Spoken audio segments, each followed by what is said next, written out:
You're tuning in to the Bueno Power Hour podcast.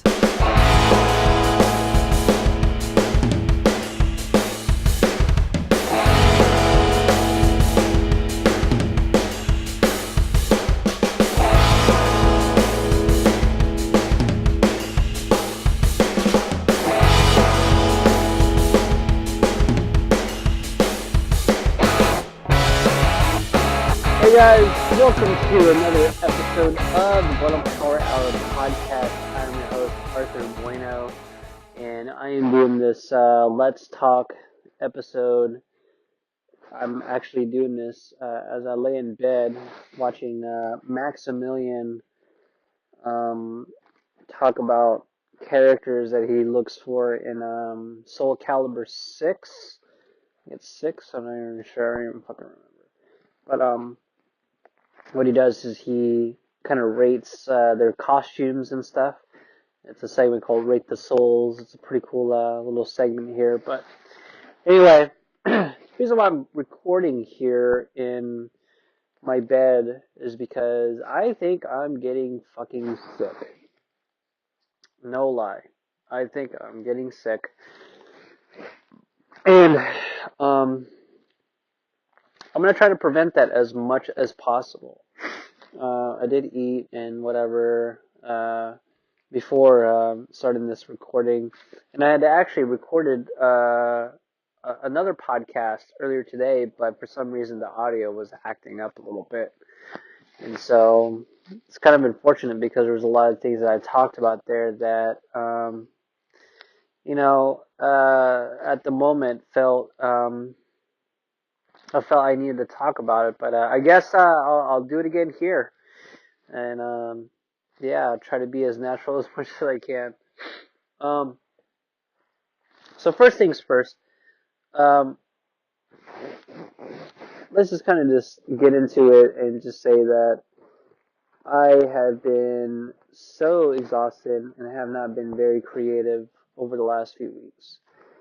Mind you, I've been, doing my best to sort of, try to shoot as much as I can. I've been practicing guitar, and we'll get into that guitar thing later. Not much in photography, to tell you the truth, because photography is sort of just one of those things where I just grab my camera, I point and I click, and hope for the best. And that's kind of sort of a shitty thing to kind of do, especially for this project that I'm doing for the 365.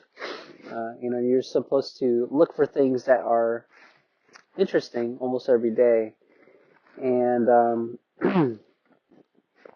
I can't be, just doing,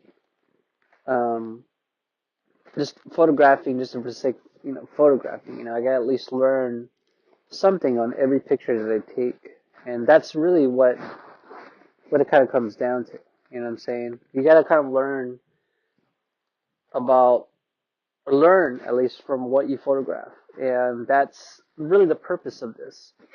So, yeah, I've been trying my best to sort of photograph and try to learn what I'm taking pictures of, and especially since I've been photographing successfully for almost 2 months in this project, and trying to find ways to photograph.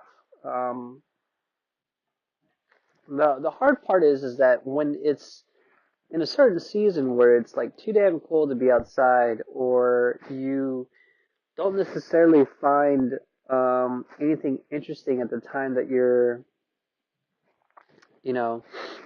at the time you're outside or inside, or whatever, the light sucks and whatever. Really, theoretically, you only have a good maybe 10 to 15 minutes to get a good shot, a really good shot. And there's actually a project that I named it after that sort of concept, you know what I mean? And that's sort of what my whole life in photography is like, is really 15-minute shots. I haven't really given myself that chance to work a scene for like a good half hour to an hour. Partly because I don't have enough time to do shit like that. You know what I'm saying? This is stupid. I mean, I commend those people who actually are able to do things like that, but for me, I can't do anything like that at all. It almost feels like I'm trying to get something out of something that's gonna turn into nothing, and that's just the way how I work. It's not like um, it's not as if like it's like it's a bad thing to work a scene for a good half hour to an hour. But that just is not my thing. I take pictures in fleeting moments, and a lot of my images are really just at the moment where I felt like it needed to be photographed. You know what I'm saying? So that's how I feel about it. Other than that, I'm still trying to continue on with this project. And since we're in the aspect of photography, I don't know if I had mentioned about this archiving thing, and maybe I'll just go ahead and bring it up again just so that I have something solidified onto one of these episodes. I don't know how long it's been since I did a Let's Talk video or episode at least. It's been a while, so basically, what happened was that Flickr had decided to clean up the amount of memory in their database for people who are not uh, members, like pro members. And so what would happen is that they would delete about 1,000 or so images, old images, and leave the newest ones up. So a lot of the images that I have are really old. They're about 10 years old and have been floating in Flickr for quite some time. And so I had to actually purchase the the subscription just so that I can actually keep those photos up and not have it deleted. Now, mind you, I still have these images. I think still in my one of my hard drives, two of them at least. But the thing is that the way how it was processed through Flickr and uh, externally set up to my blog, I kind of want to keep it that way. And I don't know what pictures were what when I had posted them. So all these images are attached to my blog. So there's about 15 pages and 100 entries on each page that I need to sort through. So it's going to take me about a good couple of like months to at least get into like a couple of like pages before I decide to delete my my Flickr. And that's going to cost me a little bit of money to get it done, because I don't have any time to do this stuff. I would have to do it all at work, and that's not really the ideal thing that I'm so against that. You know what I mean? I'd rather do it at a time where I can make time to do stuff, but I don't make time for it because I have made time for other things. So, yeah, the Flickr thing has just been kind of a mess for me at least. And once I delete it, delete that Flickr, I'm also going to be deleting my old Tumblr, and yeah, it's gonna be interesting. um, but all in all, I mean, I'm working through that project slowly but surely, and hopefully to get those images integrated to a different like database. So that's one. Um, the second thing is I had actually I had kind of played with the thought of like re-uploading all this shit and just starting from scratch. I've really played with that idea. And the thing is that like I decided to do this blog because I wanted to have a documentation of all of what I've done and how I progressed from like one picture to the other. I remember Tom was telling me, my old photo teacher back in FCC. He was telling me, he's like, you're only as good as your last photograph, you know, and it's so true. You know what I mean? It's definitely true. Um, people tend to quit after like they lose the momentum of how they um, create such a body of work, and they think that's the only body of work that's the best. You know what I'm saying? And that's kind of unfortunate. You know what I'm saying? It's just because these kinds of people can't create a body of work or multiple bodies of work and explore new spaces, new people, new things, and it sucks. It really does suck. Um, but I get it. You know what I mean? I get it. And some of the people that I look up to don't even photograph anymore, and it's just kind of sad. So it's just one of those kinds of things that I've been thinking about. um, Musically, I haven't done shit musically. Uh, Only thing really, as far as with the Lost Loves project, I haven't done anything. I did check out the songs a week or so back to kind of just like see where I'm at, and I realized how much work needs to be done. Like a lot of it just seems really incomplete, and so this is a bigger project than I had really anticipated, and it's just a fucking mess, dude. You know, um, I just hope that I could actually work on getting this stuff done, and I may have to take a sabbatical off the podcasting and off of doing the Bueno Power Fight Hour episodes as well, because god damn it, dude, I've been constantly just uploading stuff and processing it, and it's just so tiring. Um, to not even get enough like traffic to go into my like channel and say, hey, like I like your stuff and blah blah blah. And it's kind of frustrating, but at the same time, it's like, who am I really doing this shit for? Am I doing it for them, or am I doing it for myself? And I have to kind of recognize that that's kind of where it sort of just comes from.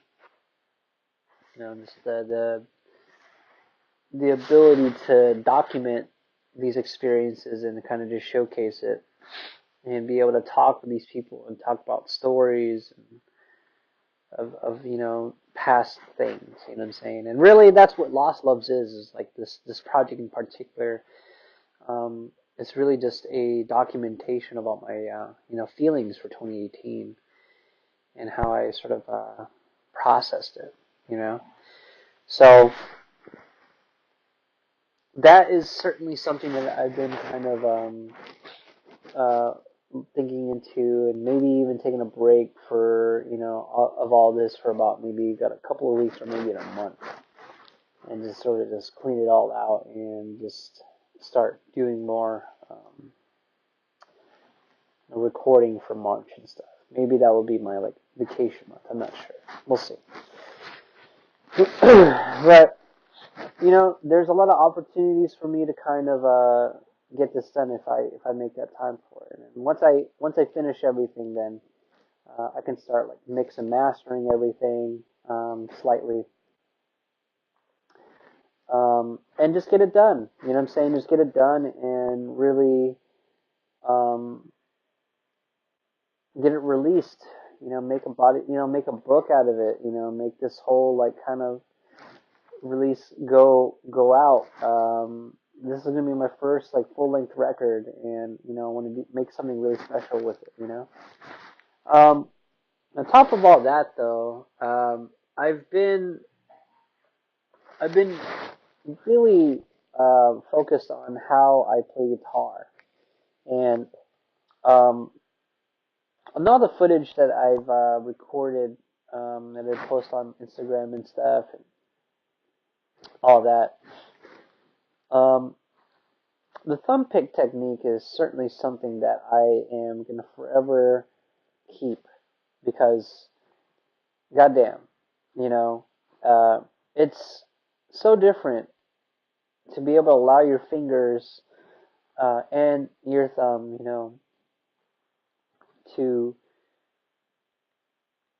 at least try to do this independency, with your thumb being the base and then your, index, middle, and ring finger being able to kind of grab chords and maybe even have one of them, kind of create a little melody, and while the other is doing like the rhythm. You know what I'm saying?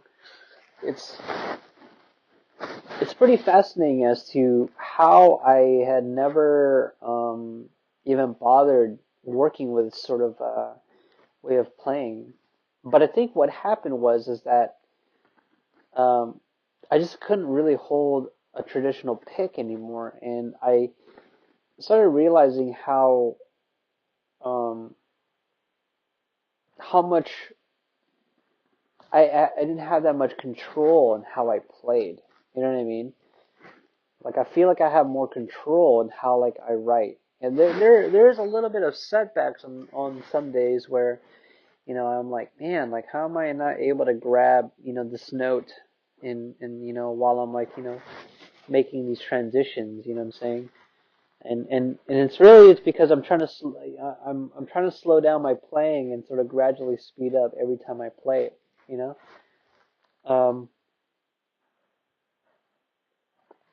and so it's kind of nice to be able to kind of do this technique where I can depend on my thumb to, uh, play out, the chord, like a strike, a couple of strings to play out a chord, and have the other like fingers just sort of, create a little bit of bright color and melody and rhythm at the same time. There's just this independency with this technique is interesting.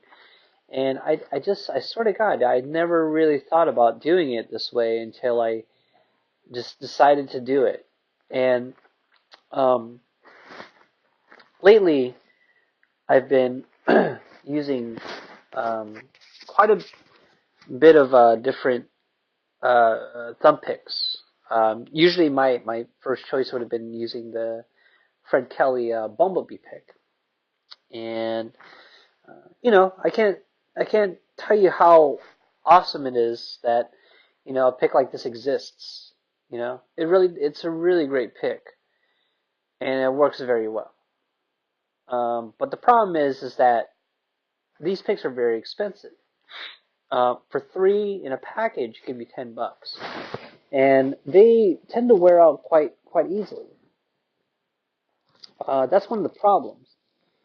Um, but if I can just use these ones that are already in the market, like the Nationals and the regular Dunlop larges, then I should be all right. If I can compromise certain things in the way how I play guitar, my technique has certainly changed. That is definitely like it definitely shows how much of it has changed. Not to mention that my tone, the guitar has changed as well because I've exclusively been playing with the Fender Jazzmaster. So, trying to do this technique using the Gibson was kind of awkward. I don't know what it is, man. I don't know if it's because it doesn't really fit. That kind of playing doesn't really fit for the Gibson, um, at least for me. And there may be some like little flexibility with Fender that I've never really discovered until I just actually went ahead and did it. You know what I'm saying? Um,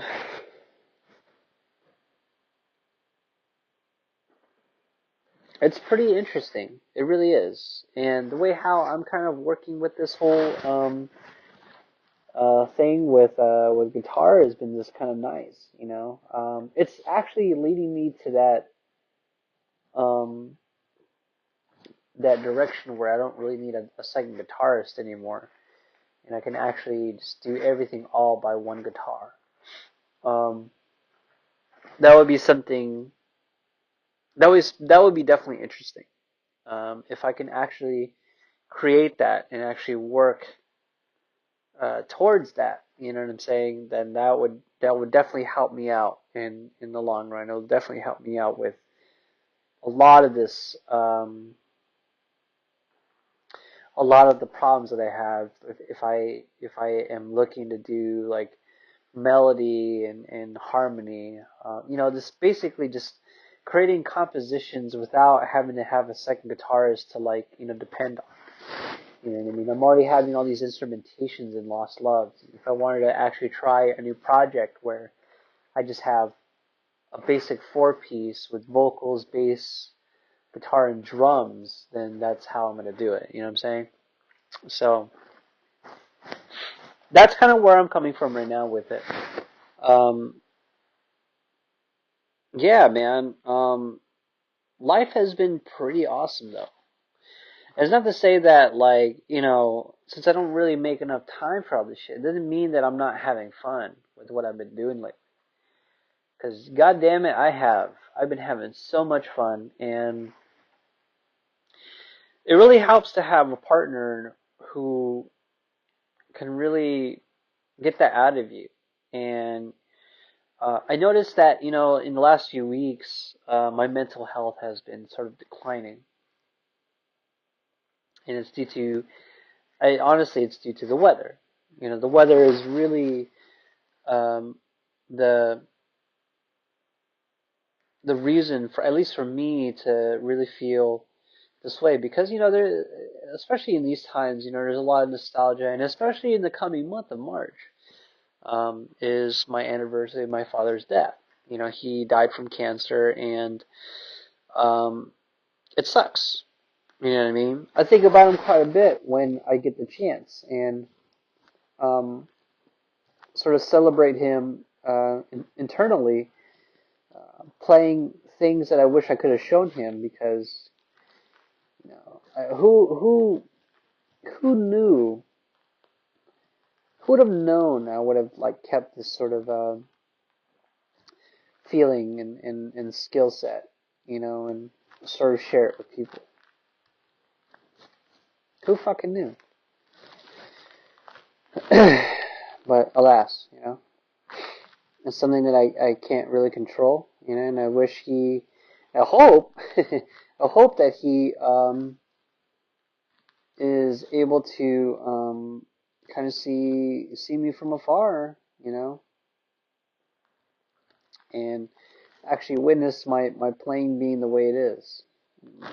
It's just one of those things that I just think about. But yeah, what the heck. Anyway, so yeah, I may just take a break, probably just post this up, and then do another Bueno Power Fight Hour episode this coming Monday. I actually didn't post one yesterday or today, because I just got so caught up with other shit. And so it was kind of unfortunate, but what are you going to do, right? So, yeah. All right, guys. I guess this ends this episode of the Bueno Power Hour podcast. So if you guys want videos like this, just go ahead hit that subscribe button. If you like this video, hit that like button as well. I know I've kind of fucked up that whole thing, but if you like the video, hit that like button. If you want videos like this, hit the subscribe button. If you want notifications of these videos, really they're just podcasts. Go ahead and hit that bell as well. And as always, thank you for tuning into the Bueno Power Hour podcast. See ya.